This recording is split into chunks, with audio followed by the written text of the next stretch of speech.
Welcome back. Today we're going to be looking at probability. A lot of this is most likely, a lot of this is probably going to be very, very familiar to you because probability is something we've done, and most of what we're going to be looking at right here is not horribly difficult. And again, it's probably stuff you've already done, but want to make sure everyone's on the same page with everything. We're going to get some vocab. The vocab is important, as always, because when you're asked a question on a test, you need to know what it means in order to be able to answer that question. So, we're going to be looking at theoretical and experimental probability, plus a few other little things in there. Our learning targets for today: I can find the theoretical probability of an event, and, wait for it, I can find the experimental probability of an event. I mean, really, these learning targets are just jaw-dropping. So, let's look at probability in general first. Some vocab before we get started. We have sample space. Now, the sample space is anything that could happen. It's a set of all possible things that could happen. I want to say it's a set of all possible outcomes, but outcome is the next vocab word. So anything that could possibly happen. Generally speaking, it is signified by a capital S, and then it's a set. So we use set notation. It uses the big squiggly brackets, and we just list everything that could happen on the inside. Example, if I roll a dice, the sample space is 1, 2, 3, 4, 5, or 6. Those are the possible things I could get. If I flip 2 coins, the sample space, I could get heads and head and tail and head, and tail. So those are the 4 possible things from flipping 2 coins. So that's the sample space. Notice it's not always numbers. It could be letters, could be words. We'll see more sample spaces as we go. So the next one is an outcome, and an outcome is just a piece of the sample space. One thing that could happen.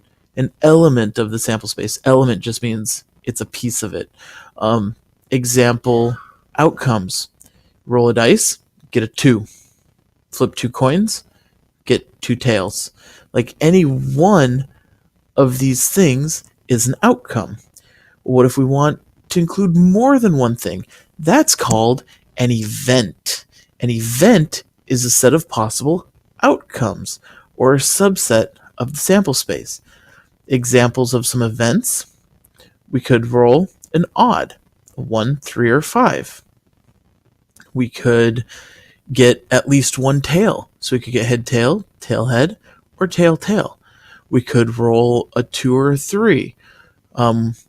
It could just be one outcome. We could roll a 6.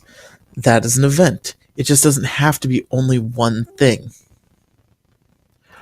And so, for a formula, in general, probability is success divided by the total. That's how we do probability. And we're going to see a couple different types of probability where the equations will be slightly different, but it's just a different way of looking at it. It's still going to be success over total. The notation for probability, we have a capital P, and then it's probability notation, or function notation. Probability of rolling a 1, 2, or 4. Now, with function notation, we would have to plug rolling a 1, 2, or 4 into all of our variables.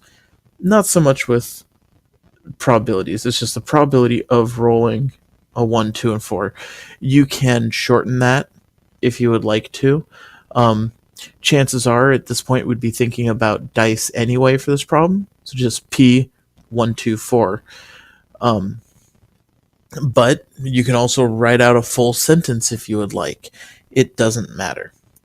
And it doesn't have to list the events. It could be or list the outcomes. It could just be the event. Probability of rolling an odd.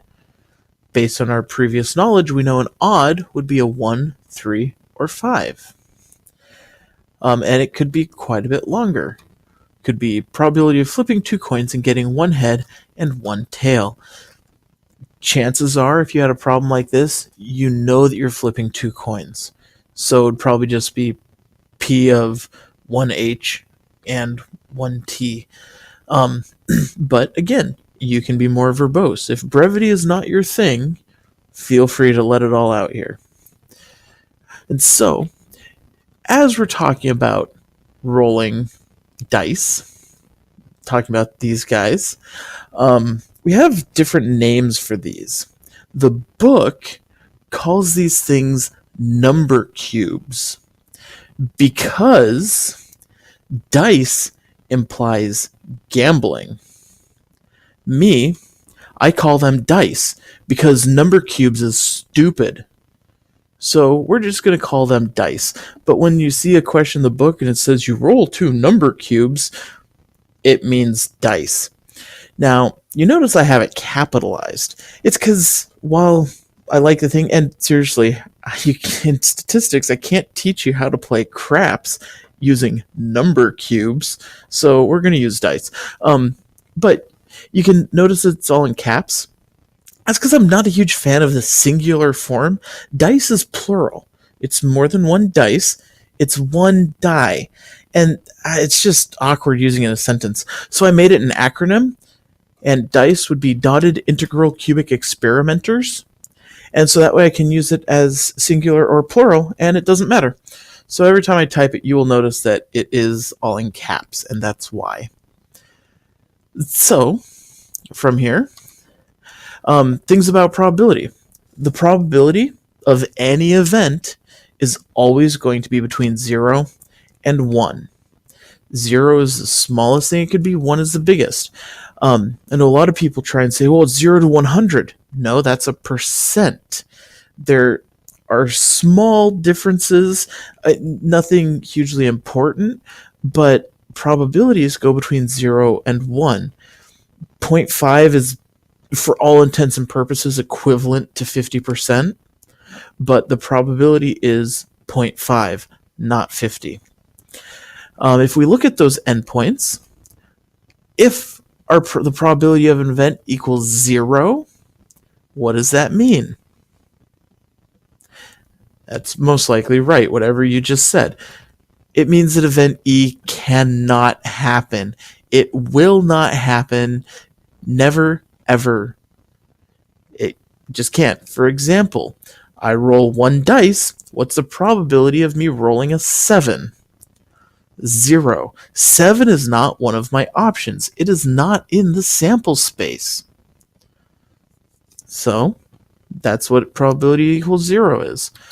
If the probability of an event equals 1, it's exactly the opposite. It will always happen. For example, if I roll 1 dice, I will get a number between 1 and 6. I will always get a number. And so, that would be a 1. The probability of the sample space always equals 1. And so, that's some stuff on probability. Now let's look at some specific types. Theoretical probability is the first one we'll look at. And I am fairly certain every single one of you has done theoretical probability before. Theoretical probability can be thought of as, in theory, this will happen. For example, if you roll a dice, what is the probability of rolling a 2? You probably just said, that's 1/6. There's 1 2 out of 6 sides. Yes, that is theoretical probability. Our formula for this, it's the number of successes divided by the total number in the sample space. So, remember, probability is success over total. Here it's the number of ways to get successes divided by the total number of outcomes in the sample space. So, let's say we roll a dice. What's the probability of getting a 2 or a 3? How many ways could we successfully get a 2 or a 3? That'll be 2 ways. We can get a 2 or we can get a 3. It's 2 divided by The total number of things that could happen, 6. So the probability is just 2/6, which, yes, that does reduce to 1/3, and you can feel free to do so. How about we have a bag of marbles with 3 red, 5 blue, and 2 green marbles in it. You pick one marble. We'll have a few marble questions, partly because it's really easy to write a problem involving this, what doesn't always have 6 in the denominator, or flipping coins is always the same. You can change up the number of marbles, how many colors of marbles are in the bag, things like that. So it's really easy to write a problem. Also, I thought I had lost my marbles, but I just recently found them, so I'm kind of excited about this. So we have a bag of marbles, 3 red, 5 blue, 2 green. You pick one marble. First of all, the sample space. The sample space here is, if you pick one marble, what are the possible things that could happen? You could get a red, a blue, or a green. So the sample space would just be red, comma blue, comma green. We don't need to repeat the colors a whole bunch of times. It's just red, blue, green. Because if you draw a marble, those are the things that could happen. All of those things are not created equally, however. So we pick one marble. What is the probability that it's red? What do you think? Well, there's 3 reds out of 10 marbles, 3/10. Yes, this is theoretical probability, and we're actually spending time looking at this. How about we get a red or a blue? Well, there's 3 reds and 5 blues, so number of ways we could succeed, 8/10. Now let's look at a deck of cards. Now, a deck of cards is something that comes up. There's some background knowledge here that I expect you to have, but in my experience, not everybody does coming in. So let's explain a deck of cards really quick. First of all, there's 52 cards in this deck. They're split up into 4 groups called suits. There's hearts and diamonds, which are both red. There's spades and clubs, which are both black. So if it's looking for a red card, half of them are red, half of them are black. Each suit has 13 cards, a 1 through 10. 1 is also known as an ace, and then a jack, queen, and king. The jack, queen, and king are known as face cards because they have a face on the card, whereas the rest of them have numbers. So if you're looking for what's the probability of a face card, there's 3 out of 13. And then since each suit has exactly one type of card, and there's 4 suits, there are exactly 4 of each kind of card in the deck. Example, there's 4 aces, 4 twos, 4 threes, 4 kings, things like that. I can answer some questions. Generally speaking, by the time we get to any kind of test or quiz, even people who claim to have known nothing about a deck of cards knows enough to be able to handle any of these questions. But if you do have a question on them, feel free to ask. And so, we have our deck of cards, and we're going to draw 4 cards from this deck. And in the 4 cards, what are the probability that we draw? What's the probability we draw all 4 aces out of those 4 cards? And so, here's where what we were doing yesterday comes in with counting. How many ways are there of drawing the 4 aces? And then how many ways are there of drawing 4 cards? And so we'll get our fraction. How many ways are there of drawing the first ace? Well, there's 4 of them in the deck, so there's 4 ways. And then the second one, now there's only 3 of them. And then the third one, there's only 2. And then there's 1. So to draw 4 aces, there's 4 times 3 times 2 times 1. 24 ways that we could draw those 4 aces. And that would be hearts, then spades, then clubs, then diamonds, or hearts, then diamonds, and spades, then clubs. Rearranging them, we get 24. And then how many ways can we just draw 4 cards? Well, how many ways are there of drawing the first card? 52. And the second card, there's only 51. And the third card, 50. and the fourth card, 49. So if we multiply those together, we're going to get 24 over 6,497,400. I used a calculator for that. I did not do that in my head. And then we can reduce the fraction. So the probability of drawing 4 aces is 1 over 270,725. I wouldn't recommend putting that as a decimal because it's going to be a really small decimal. I would leave that as a fraction. And so that's a probability of drawing 4 aces. What if we wanted the probability of at most 3 aces? So that means we will have at least one card that is not an ace.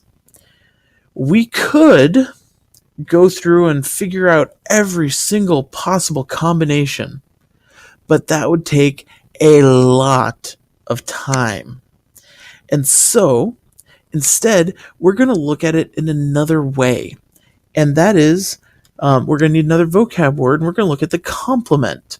Now, a complement of a probability is when one probability says something nice about another probability. Wait. No, that's not right. Spelling. The complement. Spelling is important, people. The complement of an event is the event that event does not occur. Isn't that a great definition?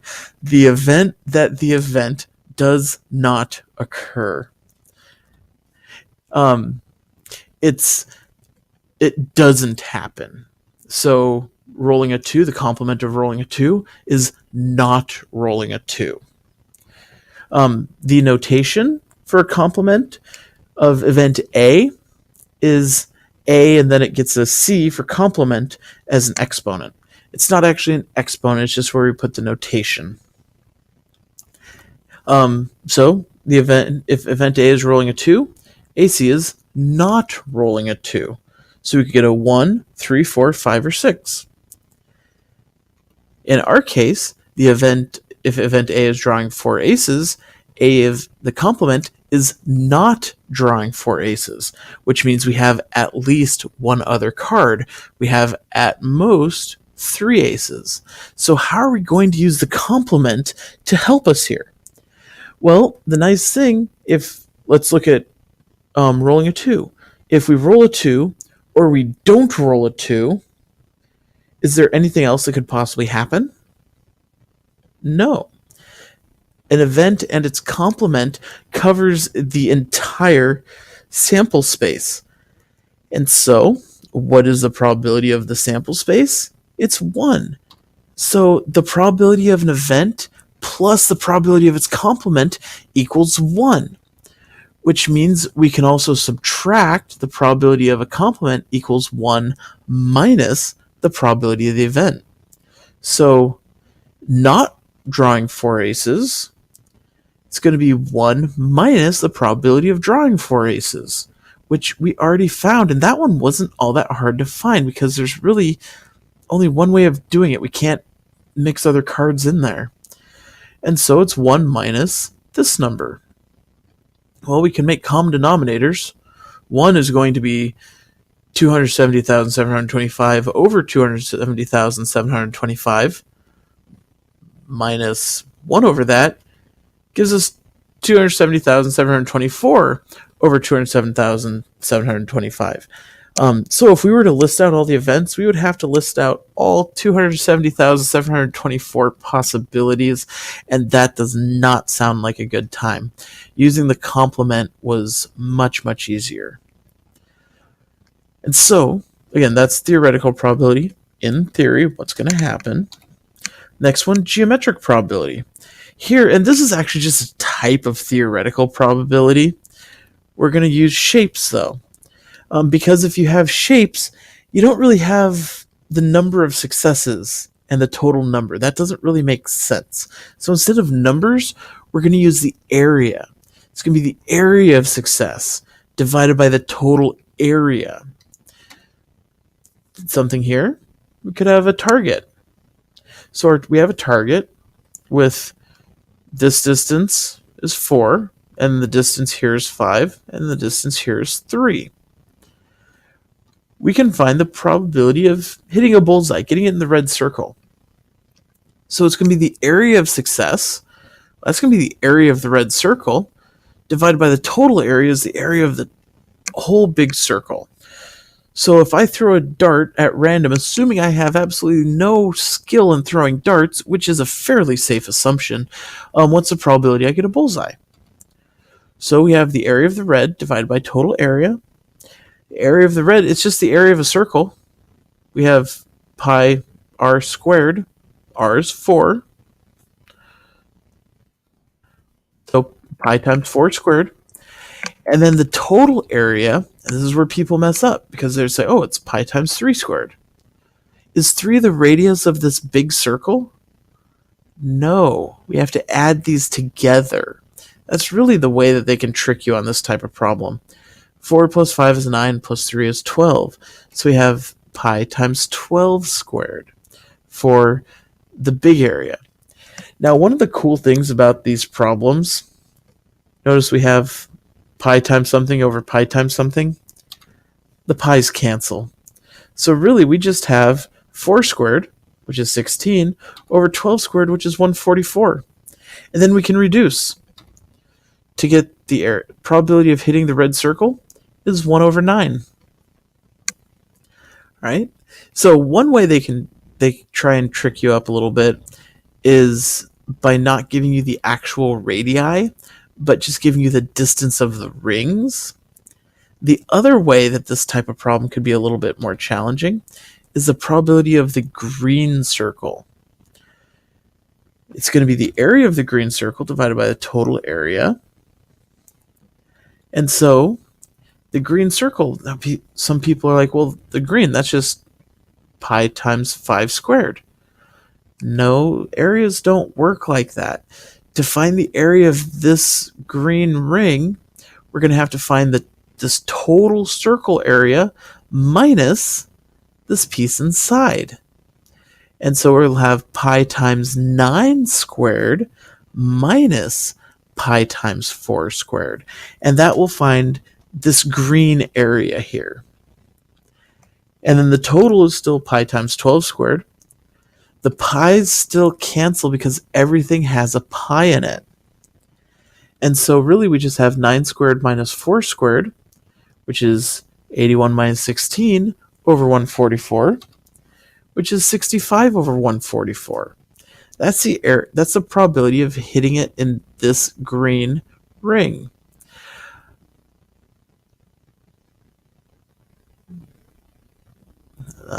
Sorry, there's a pause here because there's something I just wanted to mention. I'm trying to think of it. It's not there.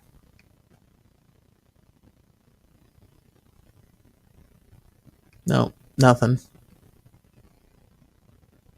I just had it. It was just in my head. Gah.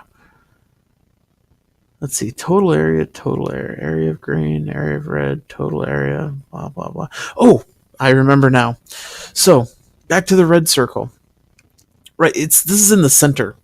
What would happen if the circles just kind of stay the same, but I took the red circle and I moved it up here? Would that change the area? What if I moved it so it was even covering both green and blue, but still staying inside this big circle? That will not change the probability because the area of the red circle is staying the same and the total area is staying the same. So it doesn't matter that it's in the inside. Hitting this circle would be the same as hitting a circle with radius 4 right over here, which would be the same as hitting a circle with radius 4 right over here. That probability does not change if we move the target. So, the third type of probability we're looking at is experimental probability. And this is similar to theoretical probability, except instead of based on in theory, it's based on an experiment. And the probability, it's going to be the number of successful trials divided by the total number of trials. And a trial is another vocab word here, and it's just when you do things. For example, I pick a bunch of marbles out of a bag. Each time I pick a marble, it's a trial. I roll the dice a bunch of times. Each time I roll the dice, it's a trial. I flip a coin a bunch of times. Each time I flip a coin, it's a trial. And so that's the vocab word for here. And so, experimental probability, we have a bag of marbles. We don't know what's in the bag, but I draw 15 marbles, one at a time, always putting it back. That's a with replacement thing. That way, each time the probability is the same. If I kept the marbles, the bag is changing. It's changing the probability of the bag. Anyway, so I do this 15 times and I get the following results. I got blue twice, I got red 5 times, green 4 times, and orange 4 times. And so we can find some probabilities. We can find the probability of blue, probability of red or orange, and the probability of it not being green. So if I draw another marble out of the bag, what's the probability that it's going to be blue based on our experiment? You think you have it? Well, how many times do we get blue? 2. That would be the number of successful trials, because in this case, blue would be a success, divided by the total number. I drew 15 times, 2/15. What's the probability of getting a red or an orange? Well, let's see. I was successful there 5 plus 4, 9 times out of the 15. It's 9/15, which does reduce to 3/5. And then how about a probability of getting not green? How many ways could I get not green? Well, we could count 2, 7, 11, or we know there's 15, wasn't 4, so subtract, that's 1. That was using the complement. Not much of a difference here. Either way, we get 11 out of 15. That's experimental probability. Very, very similar to theoretical, especially in a problem like this. The type that trip people up is, I roll a dice 25 times and get the following results. I get 1 3 times. I get 2 5 times, 3 4 times, 4 I rolled 7 times. I didn't roll a 5, and then I rolled 6 times. And you might think, well, I don't know why this is going to trip us up. Well, we get the probability of rolling a 2, get the probability of rolling a 3 or a 4, and the probability of rolling a 5. So what is the experimental probability of rolling a 2? It's not 1/6. That's theoretical. How many times do we roll a 2? 5. Over how many times do we roll in total? 25. And so we have 5 over 25, which reduces to 1/5. How about the probability of rolling a 3 or 4? All right, so a 3 or 4, that's 4 plus 7, that's going to be 11 over 25. Now, people usually get those. What's the probability of rolling a 5? This is the one that gets people so often. Because you ask the questions like, well, it's 1/6. It's not. The probability of rolling a 5 is 0. It happens 0 times out of our 25 rolls. Does that mean it's actually impossible to roll a 5? No. But in our experiment for our experimental probability, the probability of rolling a 5 is 0. Experimental probability, one of the things it could be used for is to figure out if the dice are loaded or not. Are they going to be evenly distributed? Based on what we have, it looks like no. But we only rolled it 25 times. If we really wanted to figure out if this was loaded, we'd have to roll it at least 1,000 times and see if we're getting about the same number each time. If at that point you hadn't gotten a 5, I'd say it's fairly likely that it would be impossible to roll a 5 on this particular dice. But experimental probability is based on the experiment. It doesn't matter what you know about situations outside of the experiment. It's only the experiment, and this one in particular is what trips people up, because of course you can roll a 5. Maybe. We don't know. And so that's experimental probability. One last little recap. We have three types of probability: theoretical, geometric, and experimental. I just really want to get these all on one page. So theoretical probabilities, in theory, what's going to happen? It's the number of successes divided by the total number of things in the sample space. Geometric probabilities on shapes and area. It's the area of success divided by total area. And the experimental is based on experiment. It's the number of successful trials divided by the total number. So do you see how probability, it's always success over total, success over total, success over total? It's just, how would we describe the successes? And that's the difference between the formulas.